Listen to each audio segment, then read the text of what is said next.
ଥରେ ପପୁ ଆଉ ତା ବାପା ଗାଁକୁ ଯିବା ପାଇଁ ବସ୍ ଷ୍ଟାଣ୍ଡରେ ଅପେକ୍ଷା କରିଥିଲେ। ସେଠି ଗୋଟେ ସୁନ୍ଦରୀ ଝିଅଟିଏ ବସିଥିଲା। ସେ ଝିଅର ଟି ସାର୍ଟରେ ଗୋଟେ କାର ଚିତ୍ର ହେଇଥିଲା। ପପୁ ବାରମ୍ବାର ସେ ଝିଅର ଟି ସାର୍ଟ ଆଡକୁ ଚାହୁଁଥିଲା। ଝିଅଟି ହସି ହସି ପପୁକୁ କହିଲା, ବେଟା କଣ ହେଲା କି ରେ, କାର ଚଲେଇବୁ କି?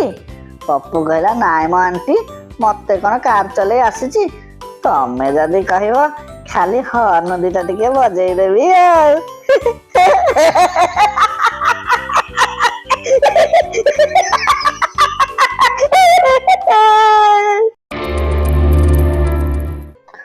ପପୁ ତା ସାଙ୍ଗ ଚପୁକୁ କହିଲା, ସାଙ୍ଗ ଜାଣିଛୁ, ଆଜି ନା ମୁଁ ମୋ ଗାର୍ଲଫ୍ରେଣ୍ଡ ରୁବି ଛାତିରେ ମୁଣ୍ଡ ରଖି ଏମିତି କାନ୍ଦିଲି ଯେ। ଜପୁ ଉତ୍ସାହିତ ହେଇକି ପଚାରିଲା, ତାପରେ କଣ ହେଲା ସାଙ୍ଗ?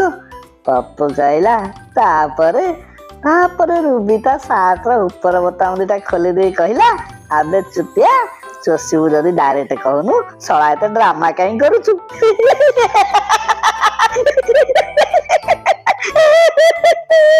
ସାଙ୍ଗମାନେ, ମୋ ଚ୍ୟାନେଲରେ ନୂଆ ନୂଆ ଜୋକ୍ ସବୁ ଶୁଣିବା ପାଇଁ ଜମା ଡେରି ନ କରି ଶୀଘ୍ର ମୋ ଚ୍ୟାନେଲକୁ ସବସ୍କ୍ରାଇବ୍ କରି ନିଅନ୍ତୁ।